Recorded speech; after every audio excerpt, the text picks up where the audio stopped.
Right then, ladies and gents, today we are going to look at musical analysis, understanding the musical elements.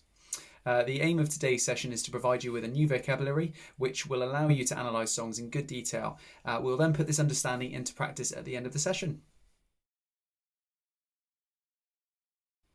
If you're interested in writing songs or original material on your instrument, then this is an absolutely brilliant way to go about enhancing your skills and understanding your chosen genre in much more detail. Many industry experts and successful writers follow this process today. They choose 3 or 4 hit songs, break them down into their musical elements, and use this as a basis for their own songwriting.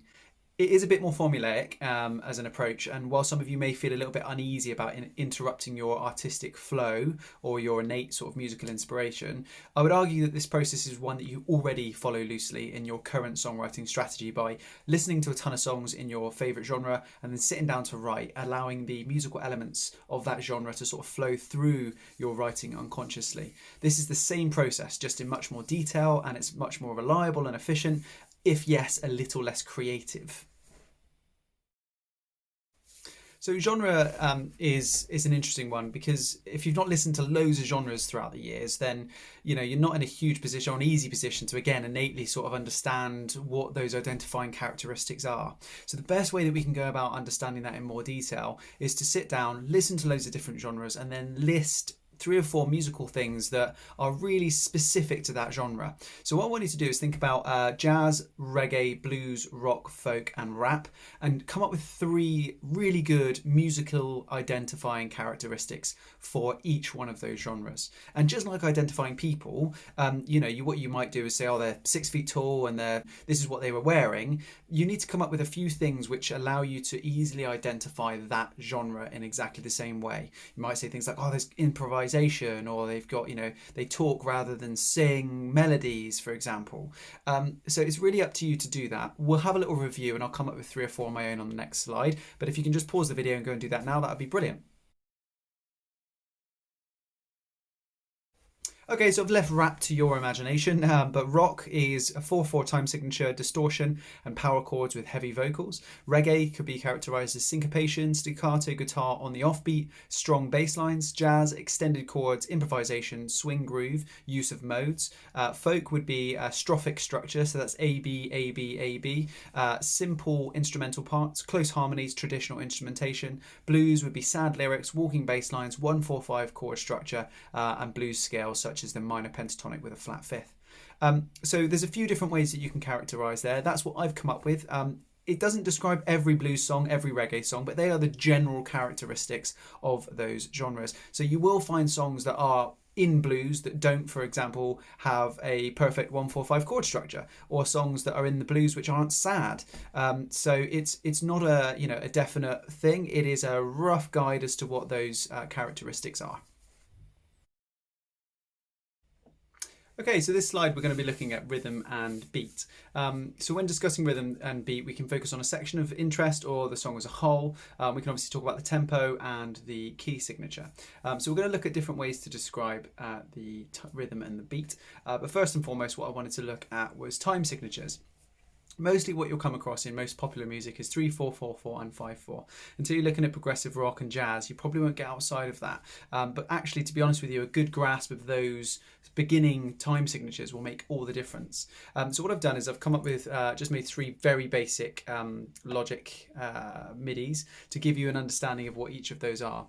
Before we look at those, it's very simple. So the time signature is just a normal beat. So if we keep that going for a little while, and then all I'm going to do is I'm going to put a bit more strength on one of the beats. Okay, 1, 2, 3, 1, 2, 3. Nothing changes. I've just put extra beat. I'm going to put an extra beat on every other 4th one. 1, 2, 3, 4. 1, 2, 3, 4. Still haven't changed anything with my hands. All I've done is put a bit of inflection or an accent on one of the beats in order to give the listener's brain an understanding of what the time signature is. I'm going to do it 1 in every 5. 1, 2, 3, 4, 5. 1, 2, 3, 4, 5. We can also split that 5 into a 3 and a 2 to make it a bit more rhythmically interesting.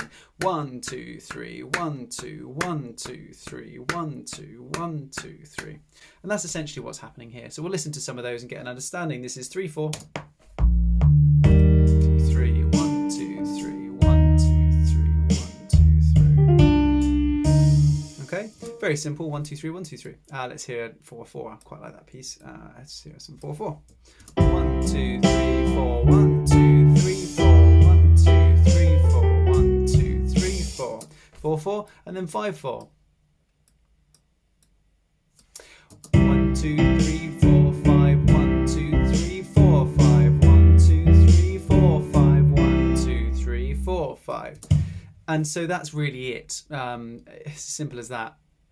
It just takes a bit of practice, to be honest with you. It's not too difficult once you're able to listen to those three.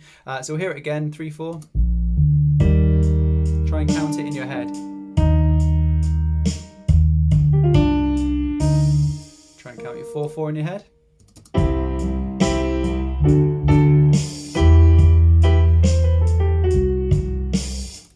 And 5, 4 in your head, a little bit more difficult.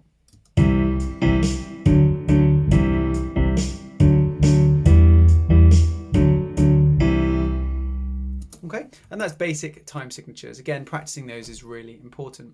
Tempo is an easy one. You can go online and you can just click onto a tempo counter and then it will tell you the tempo of the song. We'll do that a little bit later when we look at all the single ladies.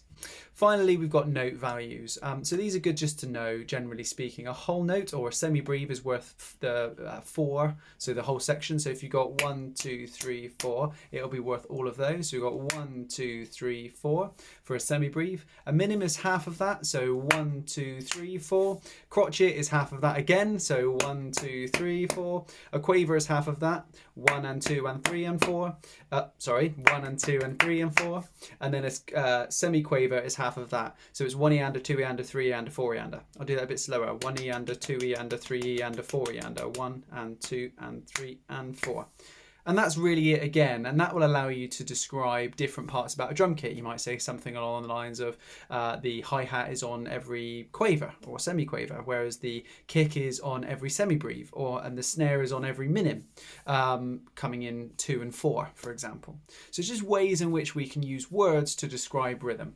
So getting used to those is really important. Also understanding swing, groove, polyphonic, homophonic, ostinato, dotted rhythm and syncopation are really important parts as well. Haven't got enough time to go into those, but I strongly encourage you to just pause the video now and just literally Google them. What does swing mean and how do I sort of identify it and move on from there, okay? Okay, so dynamics is an interesting one. We're talking about how the overall volume of the instrument sounds, or the volume of the entire piece sounds. So crescendo means getting louder, diminuendo means getting quieter, accent is a faster velocity on certain notes, so 1, 2, 3, 4. Instrumentation choices can also have an effect on dynamics as well. So you could have, lots of different instruments coming in for the chorus, creating a louder sound, louder volume using the instruments. Other words that you might want to find interesting are the classic sort of Italian words for different sections. You may decide that you want to start to include this in some of your terminology. So pianissimo, very quiet. Piano, quiet. Fortissimo is very loud. Forte is loud. Mezzo forte is fairly loud. Mezzo piano is fairly loud. Sforzando is sudden accent, and then just accent is an emphasis on a particular note, as we've looked at. And that's just some of the things that you want to be able to use within your vocabulary about explaining and describing dynamics in songs. So there's a few different ways that you can describe structure. The easiest thing to do is to listen to the song and try to think about your current knowledge of how songs work. Your introduction and then your chorus and your verse are things which hopefully you'll be easily identifiable, whereas other stuff like middle eight you might find a little bit more difficult. But once you've got your intro, verse and chorus, you can start to build around that. You could also describe them using letters as well. So you could assign the letter A to be the verse and the letter B to be the chorus. So if you had maybe a folk song, it would be A, B, A, B, A, B. With a pop song, it might be A, B, A, B, C, A, B, B, for example. You can also use other words like binary and ternary form, and also strophic, as I've just explained, but really they're for classical music. And for pop music, you'll just have to describe the structure using either letters or the words. The middle eight comes in the sort of golden section 3/4 of the way through the song. It's a way to sort of come away from give us a break from what we've already heard a few times, so that we can come back to the familiarity of the verse and the chorus again towards the latter half or latter end of the song. Introduction is obviously the beginning of the song. The verse is where most of the story is told. The chorus is the hook, or it allows people to sort of get that familiarity. The middle eight, as I said, is the break away from that. Ad-lib and improvisation can sometimes be the same thing, along with solo. It's an area where another instrument will have an opportunity to play its part. But they're the main parts that you're going to want to be able to use as part of your vocabulary when describing music.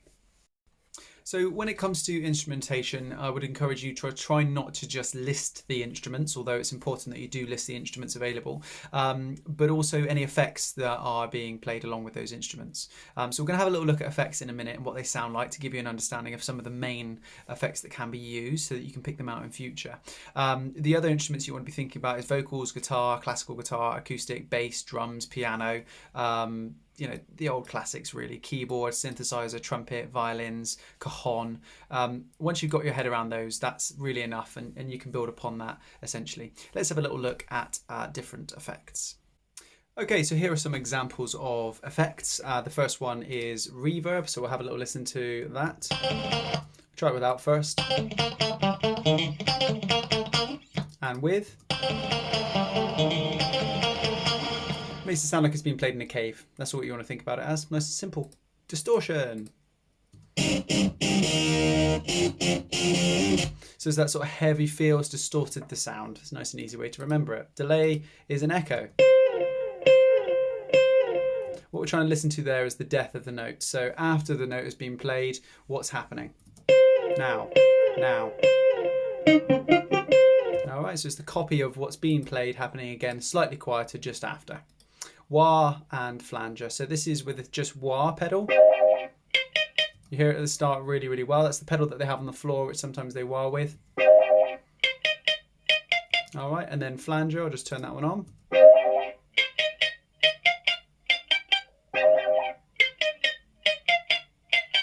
You can hear it going up and then down. You can hear it just in the background there. That's flanger. Phase. All right, it's not very strong there, but I wonder if we make it stronger. I'll put on some audio effects. Modulation, phaser, mono, and we'll put the output right up. There you go, you can hear it a little bit more. That's better. Okay, a bit extreme, but it's there. Interesting. And vocoder and harmony. So this is without any vocoder or harmony on it. Whoops, a daisy. Come on, baby, feel the vibe. Let me take you on. Okay. And then pitch correction. Come on, baby, feel the vibe. Let me take you on a ride. Come on, baby. Okay. So it sounded a bit more robotic. If we take off one of the notes, come on, baby, make it sound even more robotic. Let me take you on a ride. Come on, baby. Okay, interesting. And then you've got phase shifter, pitch shifter. Come on, baby, feel the vibe. Let me take you on a ride. And that's what the different things will sound like. So it just gives you an understanding of what they are. Hopefully you'll be in a much better position now to pick those out when you're doing your your effects section.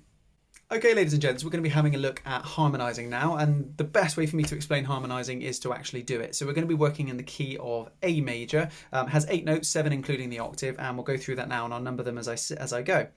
1, 2, 3, 4, 5, 6, 7, 8, 7, 6, 5, 4, 3, 2, 1. The notes that we're interested in are your 1, 3, 5, and then that creates your triad, but it also can create a really nice harmony, a 1, 3, 5 harmony.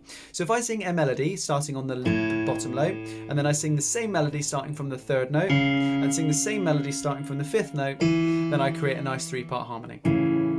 The melody that we're going to be doing today is la la la la lam, la la la la lam, la la lam. Nice and simple. Okay, let's try and get that recorded. There we go.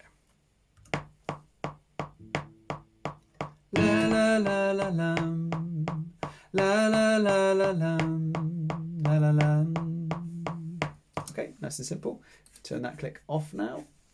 Okay, the next note that we're going to be looking at is the 3rd note in that sequence. So we had la la la la lam. We're now going to have la la la la lam. Okay, here we go. La la la la lam, la la la la lam, la la lam. Good.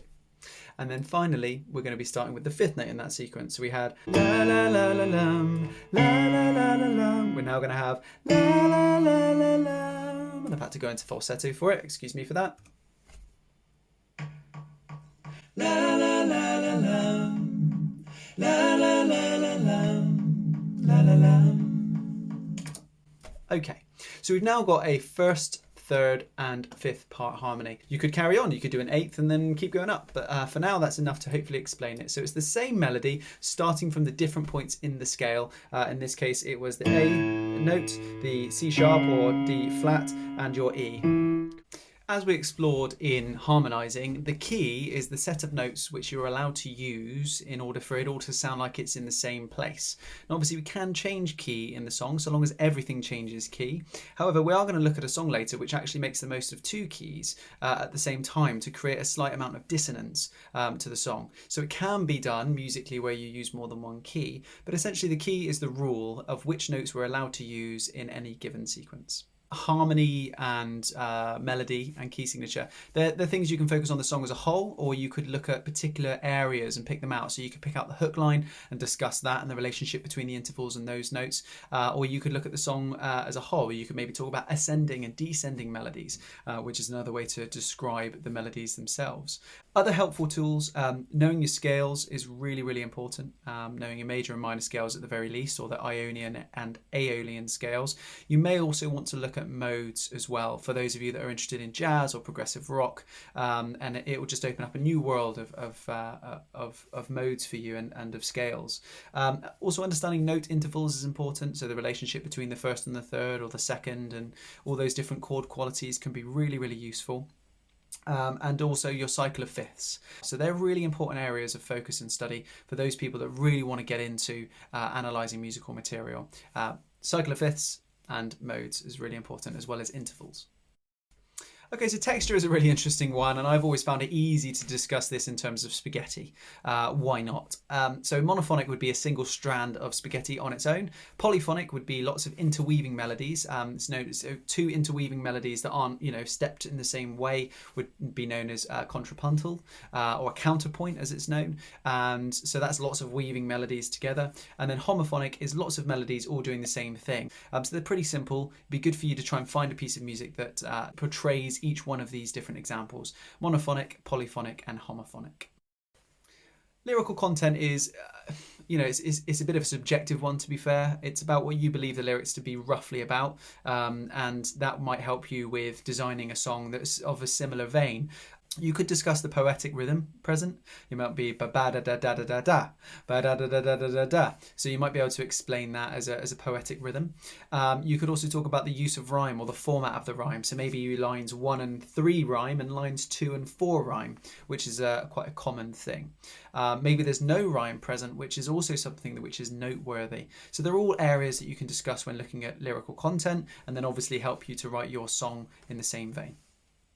Okay, so in the next session, we're going to actually have a go. We're going to be looking at the song All the Single Ladies by Beyonce and trying to talk about it in terms of the song, the genre, rhythm, beat, dynamics, structure, harmony, melody, instrumentation, texture, lyrical content, key signature, and we'll also look into some production notes as well.